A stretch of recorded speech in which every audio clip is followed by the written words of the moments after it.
ఆచా coding tutor training ఇచ్చి permanent IT job ఇస్తారు. 9697969788. అలా ప్రతి ఒక్కరింట్లో అమ్మ నాన్న బ్రహ్మానంద గారు. ఆయన లేనిది మనం సినిమా చూడలేము, ఆయన లేనిది మనం నవ్వుకోలేము, ఆయన లేనిది జీవితంలో హ్యాపీగా ఉండలేము అనే స్థాయికి వచ్చేసాం మనం. One of the most important aspect of everyone's life. With great honor and respect, with a lot of gratitude and love, let me introduce Shri Padma Shri Brahmanandam garu.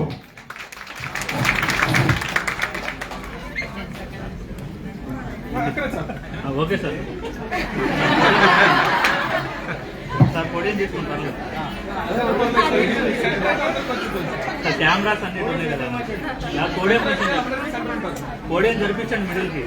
అదే సెంటర్ లో మాత్రం పోడియం మిడిల్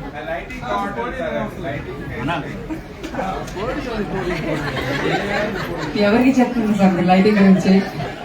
ఎవరితో మాట్లాడుతున్నారు? ఇక్కడ ఉందా? నాకు ఇతనితో భయంగా ఉంది.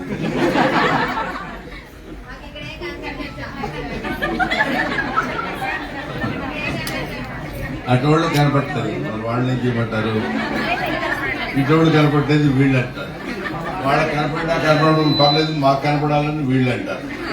వెనకాల పాపం వాళ్ళు నా హైట్ ఉన్న బ్యాచ్కి అసలు ఏంటి పరిస్థితి ఆలోచించండి. ఇక్కడ కనపడాల్సిన అవసరం లేదు, వినపడితే చాలు కదా.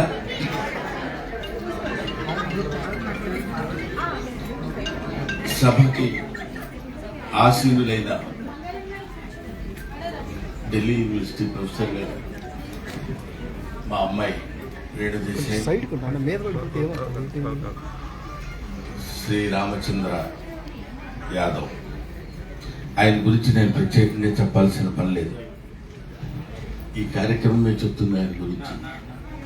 చాలా మంది పొలిటికల్ లీడర్స్ అద్భుతమైనటువంటి కార్యక్రమాలు నిర్వహించి కొన్ని లక్షల మంది జనాన్ని పోగేసుకుని నేను నా పార్టీ నేను ఇది అని చెప్పుకోవడానికి ప్రయత్నించే రోజుల్లో అలా కాకుండా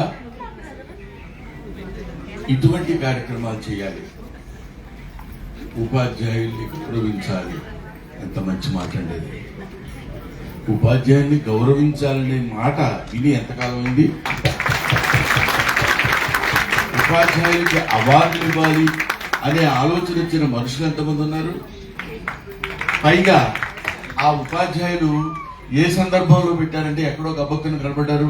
మన స్కూల్లో ఉన్న ఉపాధ్యాయులు తీసినట్టు దండలేసి ఫోటో తీసుకుని ఉపాధ్యాయులు సత్కరించిన రామచంద్ర యాదవ్ అని పెట్టచ్చు. కాదు, సావిత్రిబాయి పూలే ఆ మహాతల్లి ఇవాళ ఎంతమంది సమాధుల మీద మనం నిలబడి జాతీయ జెండా ఎగరేస్తున్నాం. అలాగా ఎంతో మంది మహనీయుల యొక్క, ముఖ్యంగా స్త్రీల యొక్క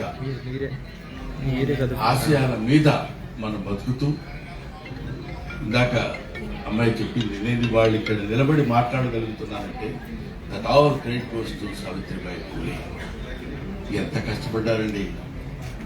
మనుధర్మ చరిత్రలో ఆయన మను ఏం చెప్పాడంటే, స్త్రీలకి చదువు ఉండకూడదు, స్త్రీలు అసలు బయటకు వచ్చి కనపడకూడదు.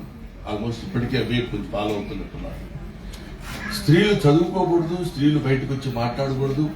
అందుకనే ఇప్పటికీ మనకి కొన్ని బాగా మారుమూల పల్లెటూళ్ళలోకి వెళ్ళినప్పుడు ఎవరైనా ఇంట్లోకి వచ్చి మాట్లాడితే గబుగ్గురు గుమ్మం పక్కకి వెళ్ళి వారు లేరండి ఇంట్లో అని చెప్తారు. అది సంప్రదాయం.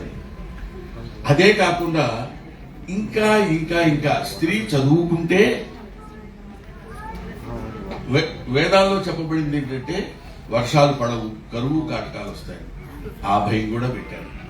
ఎంతవరకు స్త్రీ జాతిని అణగదొక్కాలో అంతవరకు అణగదొక్కుతూ వాళ్ళు పైకి రాకుండా ఉండాలని కోరుతూ వాళ్ళకు ఒక వ్యక్తిగతమైనటువంటి అభిప్రాయం ఉండకూడదు. లేడీస్ అంటే దానికి లేడీస్ తయారైపోతున్నారు అంటున్నారు ఈ మధ్య కూడా.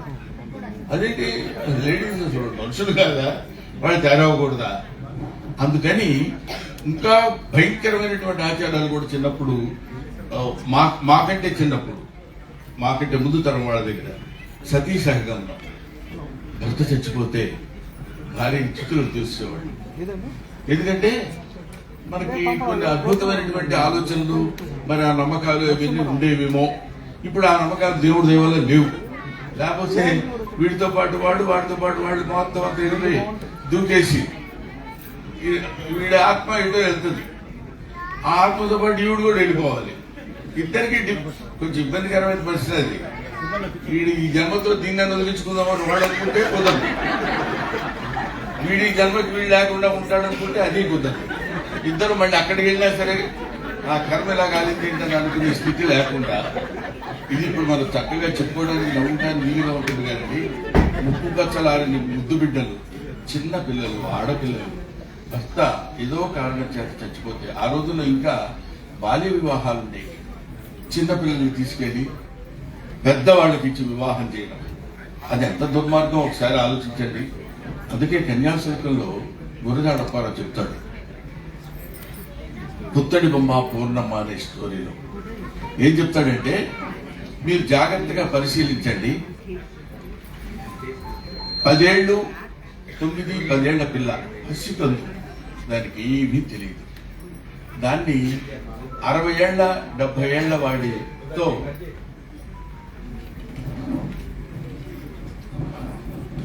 60 ఏళ్ళు 70 ఏళ్ళు ఉన్న వాడికి ఇచ్చి వివాహం చేస్తారు. వివాహం చేస్తే ఆ వివాహం చేసిన వాడికి అంతకుముందే భార్యలు ఉన్నారు. ఆ భార్య చచ్చిపోయింది. భార్య లేకుండా వీడు చచ్చిపోతే వీడికి స్వర్గప్రాప్తి ఉండదు. కాబట్టి భార్య కావాలి. భార్య కావాలి కాబట్టి ఒక అమ్మాయిని తీసుకొచ్చి ఇతనికి ఇచ్చి వివాహం చేయాలి. ఆ అమ్మాయిలు చిన్న పిల్లలు, బాల్య వివాహాలు. వాళ్ళ తల్లిదండ్రుల దగ్గరికి వెళ్ళి, మంచివాడు, పెద్దవాడు, బాగా డబ్బున్నవాడు, వాడితో వివాహం చేసుకుంటే మంచిదే కదా అని నచ్చజెప్పి అతనికి ఇచ్చి వివాహం చేస్తారు. ఇది వినటానికి చాలా బాగుంటుంది. ఇక్కడ ఒక భయంకరమైనటువంటి దారుణమైనటువంటి విషయం ఏంటంటే, హలో మీరు మాట్లాడుతుంటే లేకపోతే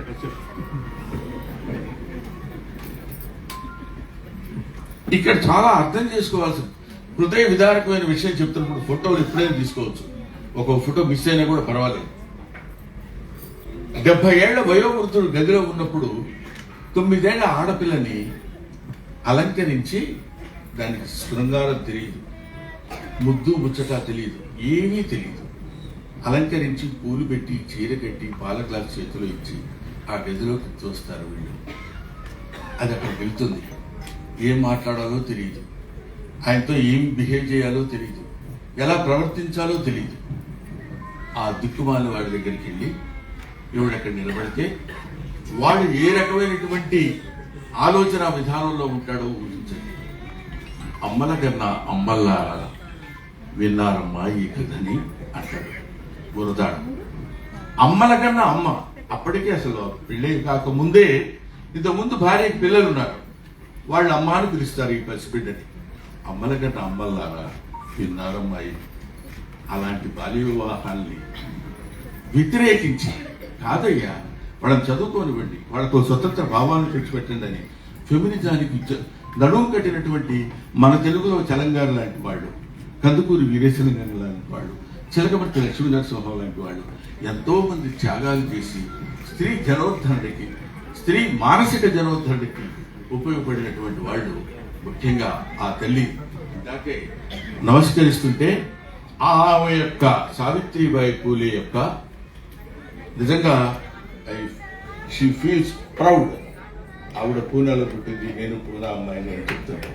అటువంటి ఆమె పుట్టినరోజు సందర్భంగా ఈ కార్యక్రమం నిర్వహించాలి, ఇలాంటి కార్యక్రమాలు చేయాలి, మనం చేయవలసినటువంటి కార్యక్రమాలు ఇవి అని తెలుసుకుని ఇలాంటి కార్యక్రమాలు చేయడానికి శ్రీకారం చుట్టినటువంటి మన రామచంద్ర యాదవ్ గారు గొప్పవాడు అనటం కంటే ధన్యుడు, ధన్యజీవి.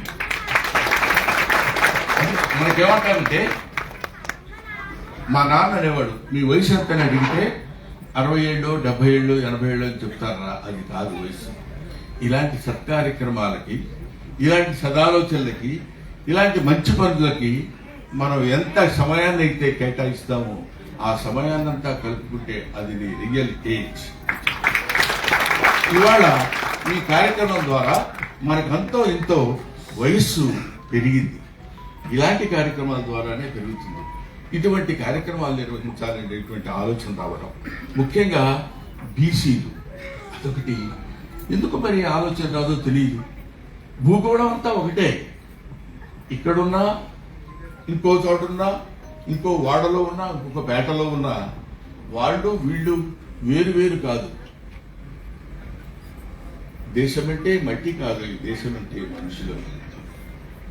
తిండి కలిగితే కండగలగదు, ఈ కండగలవాడైన మనుషులు. మంచి అన్నది మాల అయితే ఈ మాల నేను అవుతానన్నాడు గురజాడ అప్పారావు గారు. ఆయన ఎందుకు చెప్పాడంటే, మనం ఇక్కడ నిలబడ్డాం, నువ్వే దగ్గర అనే రోజు ముట్టుకోకూడదు, స్పృశించకూడదు. ఒక మనిషిని ఇంకొక మనిషి ముట్టుకోకూడదు. జంతువులు కూడా లేదా అభిప్రాయం చక్కగా కలిసిమెలిసి ఉంటాయి. మానవుల్లోనే అంత దరిద్రమైనటువంటి అభిప్రాయాలు వచ్చిన రోజుల్లో కాదు కాదు అందరం ఒకటే అనే ఆలోచన ఎందుకు రాదు? ఇక్కడిని మట్టిని నేను ముట్టుకున్నప్పుడు అక్కడెక్కడో హైదరాబాద్ లో ఉన్న మట్టి ఒకటే కదా. ఇక్కడ నేను నిలబడ్డప్పుడు అతను కూడా నిలబడ్డట్టే కదా. ఇక్కడ నేను ఇది ముట్టుకుంటే అతను కూడా ముట్టుకున్నట్టే కదా. We are all one. God is one, earth is one, everything is one. Oneness అనేటువంటిది స్త్రీలు పురుషుడు, పిల్లలు పెద్దలు అనేటువంటి తారతమ్యాలు లేకుండా అందరూ ఒకటే. అందరూ చదువుకోవచ్చు, అందరికీ విజ్ఞానం కావాలి, నాలెడ్జ్ తీసుకోవాలి. తమసోమా జ్యోతిర్గమయ, అసతోమా సద్గమయ, మృత్యోర్మా అమృతంగమయ అని చెప్పినటువంటి గౌతమ బుద్ధుడు ఎంతలాంటి అద్భుతమైనటువంటి మాటలు చెప్పాడు చూడండి. మీరు రాకూడదు, మీరు చదువుకోకూడదు, మీరు చదువుకుంటే ఇట్లాంటి దారుణమైనటువంటి స్థితిలు ఏర్పడతాయని భయపెట్టి చదువుకి దూరంగా ఉంచి వేదాలను అసలు ముట్టుకోకూడదు స్త్రీలు అని చెప్పే రోజుల్లో ఇవాళ మనం ఈజీగా సావిత్రిబాయి పూలే గురించి, ఆవిడ చాలా గొప్పది, ఎంతో సంఘ సంస్కర్త, ఇలాంటి ఆడవాళ్ళ గురించి ఎంతో కష్టపడింది అని చెప్పడం కాదు. ప్రాక్టికల్ గా ఆలోచించి చూడండి, అది ఎంత కష్టమైనటువంటి విషయం. ప్రాక్టికల్ గా ఆలోచిస్తే అది ఆ రోజుల్లో ఆవిడ ఎంత దారుణమైనటువంటి స్థితిని ఫేస్ చేసి ఉంటుందో ఊహించండి. అందుకని అటువంటి మహనీయుల్ని వాళ్ళ మీద ప్రేమతో కాకపోయినా, వాళ్ళ మీద గౌరవంతో కాకపోయినా, వాళ్ళ మీద భక్తితో కాకపోయినా, వాళ్ళు మన సమాజం కోసం, స్త్రీల కోసం జీవితాలనే త్యాగం చేసినటువంటి మహనీయులు కాబట్టి కనీసం జాలితో అయినా ఇలాంటి కార్యక్రమాలు మనం పెట్టుకుందాం. అందుకని బీయింగ్ ఎ టీచర్, నాకు రామచంద్ర యాదవ్ అంటే కుర్రాడు ఎంతో ఏదో పార్టీ పెట్టి ఏదో చేద్దాం అనేది కాకుండా యువతని మేల్కొల్పాలి. You can criticise an old man because you know what he is. Don't criticise an young man because you don't know what he will be. ఆ తర్వాత వాడు ఒక అబ్దుల్ కలాం ఇవాళ తయారయ్యాడన్నా, ఒక సర్వేపల్లి రాధాకృష్ణన్ తయారయ్యాడన్నా, ఒక అంబేద్కర్ తయారయ్యాడన్నా, ఒక లాల్ బహదూర్ శాస్త్రి తయారయ్యాడన్నా, వీళ్ళ పేర్లే నేను ఎందుకు చెప్తున్నానంటే వీళ్ళు మట్టిలో పుట్టిన మాణిక్యాలు, గడ్డి పూలు. ఇవి గులాబీ పూలు కాదు. ఎడమ చేత్తో పుస్తకాలు పట్టుకుని కుడి చేత్తో ఈదుకుంటూ సముద్ర నదిని, గంగా నదిని వెళ్ళి అవతల ఒడ్డుకి వెళ్ళి అక్కడ స్కూల్లో పాఠాలు చెప్తుంటే విని చదువుకుని పెరిగినటువంటి అంబేద్కర్ గురించి మనం తెలుసుకోవాలి.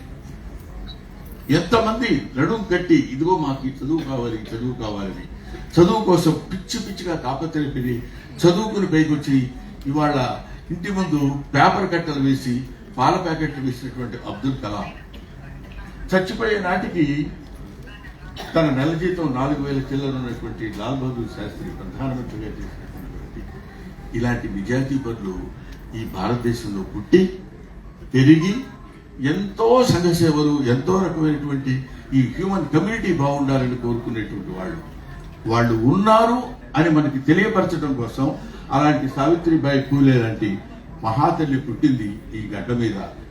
ఇక్కడ మనకి రాజమండ్రి పరిసర ప్రాంతాల్లో మనం చెప్పుకోవాలనుకుంటే డొక్కా సీతమ్మ లాంటి వాళ్ళు. ఆకలి గురించి తెలిసి తినడం వేరు.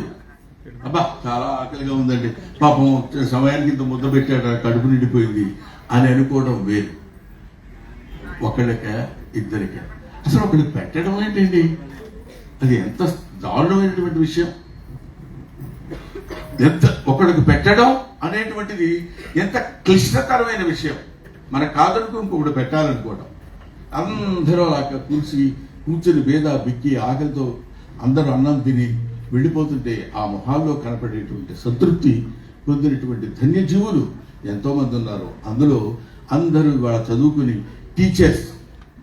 మన నాటికి టీచర్ అంటే ఉపాధ్యాయుడు అనేటువంటి అర్థం పోయి ఉపాధ్యాయుని అనే అర్థాన్ని తెచ్చినట్టు. కాబట్టి ఇటువంటి వాళ్ళని బీసీలు కానీ ఎస్సీలు ఇవన్నీ మనం వర్గీకరించుకుని దాన్ని మళ్ళీ మనం పొలిటికల్గా వాడుకుంటూ ఎంతవరకు మనం ఉపయోగపడతాయనే దానికంటే వీఆర్ ఆల్ వన్నెస్. మనందరం ఒకటే, అందరూ ఆడ మగ తేడా లేదు.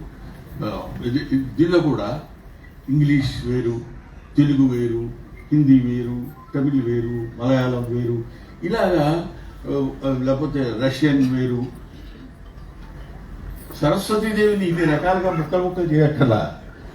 ఆవిడ ఒక్కటే, ఆవిడ యొక్క బిడ్డలే వీళ్ళందరూ. ఎవరు ఏ దేశంలో ఏం చెప్పినా, ఏ భాషలో చెప్పినా, ఎక్కడ చెప్పినా ఆ భాష, ఈ language has got its own value, its own respect. You give respect to other language, they give respect to other language.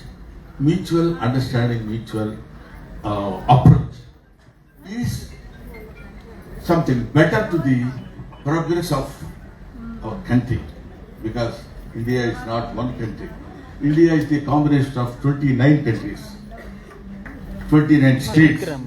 ఎవరెవరు ఏమేమి మాట్లాడతారు, ఏమేమి.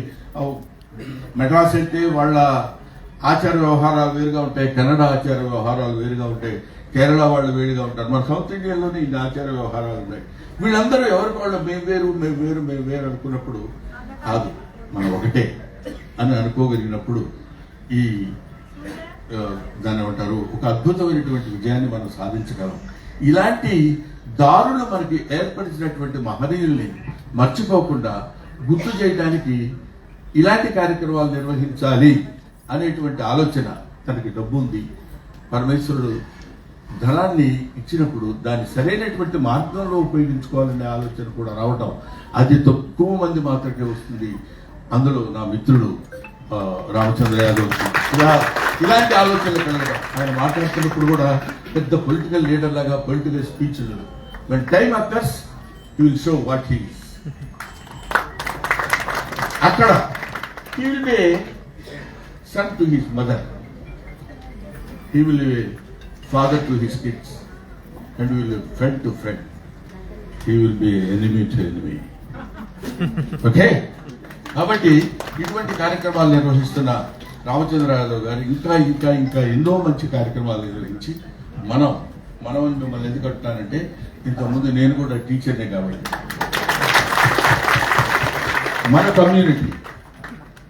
మన కమ్యూనిటీ వాళ్ళు ఎంతో ఇంతకుముందు మాస్టర్ వీధిలో వస్తున్నారంటే ఆడ మగ అనేది లేకుండా అందరూ లోపలికి వెళ్ళి తలుపులు వేసుకునేవాడు. అయ్యో మాస్టర్ అంటే. ఇప్పుడు మాస్టర్ ఎవరంటే కొంచెం చాదస్తంగా ఉండొచ్చేమో కానీ ఎవరైనా మాస్టర్ ఇలా కొట్టారంటే ఇమీడియట్ గా పోలీస్ స్టేషన్కి వెళ్తున్నారు. అది ఈ మధ్య నేను చూస్తున్నా. అది చూడండి,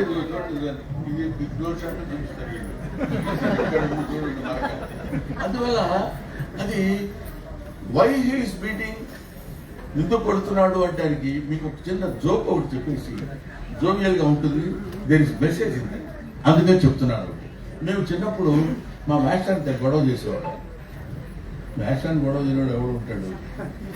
అది గమ్మత్తు తెలుసా? రావడం మాస్టర్ వచ్చి క్లాస్లో కూర్చునేటప్పుడు గమ్మకుని కూర్చి వెనకాల లాగేస్తే కింద పడ్డాడు అనుకుని అంతా నవ్వుతాం. అది హ్యూమన్ సైకాలజీ. ఎవడన్నా బాధగా ఉంటే నవ్వటం అనేది. మా మాస్టర్ ఒక ఆయన ఒక పాట చెప్పాడు. Burma is our neighbouring country. Our neighbouring country is Burma. So Burma and India are neighboring countries. The neighboring country of Burma is the neighboring country of India. The India is the neighboring country of Burma. So Burma and India are neighboring countries. The neighboring country of India is the neighboring country of Burma. Burma is the neighboring country of India. India is the neighboring country of Burma. Burma is divided into 3 parts. Burma is divided into 3 parts. Lower part, middle part, higher part. The higher part and middle part, lower part are the divisions of India, which is neighboring country of Burma. So Burma and India are neighboring. అప్పుడు నవ్వాం, ఇప్పుడు నవ్వుతున్నాం. ఇది 60 ఏళ్ల క్రితం మా master చెప్పిన పాట. ఇప్పటి వరకు అది గుర్తుంది. పాఠం చెప్పడం కాదు, పిల్లల దృష్టికి పాఠం. అంతే చాలా మంది ఏంటి ఇప్పుడు పాఠాలు ఎవరు వింటలేదండి. వినకపోవటం కాదు, వినేటట్టు మనం చెప్పలేకపోవడం. కాబట్టి వాళ్ళని, విద్యార్థుల్ని పెద్ద పెద్ద గొప్పవాళ్ళగా తీర్చిదిద్దేటువంటి అవకాశం ఒక ఉపాధ్యాయుడికి మాత్రమే ఇచ్చాడు. ఒక ఉపాధ్యాయుడికి మాత్రమే భగవంతుడు ప్రసాదించినటువంటి అత్యద్భుతమైన వరం ఏంటంటే, మా దగ్గర చదువుకున్నాడు. ఇప్పుడు నాతో పాటు నేను ఎక్కడికైనా వెళ్తే ఫ్యాన్స్ బోల్డ్ అంతమంది బ్రహ్మానందం బ్రహ్మానందం అని అరుస్తుంటారు. మధ్యలో ఎవడో ఒక చోట ఇక్కడ షూటింగ్ జరుగుతుంటే మేషరు అన్నాడు. ఒకసారి శరీరం అంతా పులకించింది ఆ పిలుపు. అలాంటి పిల్లల్ని తయారు చేసి పెద్ద పెద్ద పొజిషన్స్లో ఉన్నప్పుడు ఈజ్ మై స్టూడెంట్ చదువుకున్నాడు అని చెప్తే అంత అందంగా ఉంటుంది. అలాంటి విద్యార్థుల్ని తయారు చేసేటువంటి ఉపాధ్యాయుల్ని ఎక్కడెక్కడి నుంచో తీసుకొచ్చి వాళ్ళకి అవార్డ్స్ ఇచ్చి ఆయనకి నా హృదయపూర్వక నమస్కారాలు తెలియజేసుకుంటూ, మనం రాష్ట్రం కదా 40 నిమిషాలు దాకా దిగం, 40 మినిట్స్ అయిపోయింది. Thank you very much. Thank you so much. ఇప్పటి నుంచి మిమ్మల్ని మాస్టారు అని పిలుస్తాం. మాస్టారు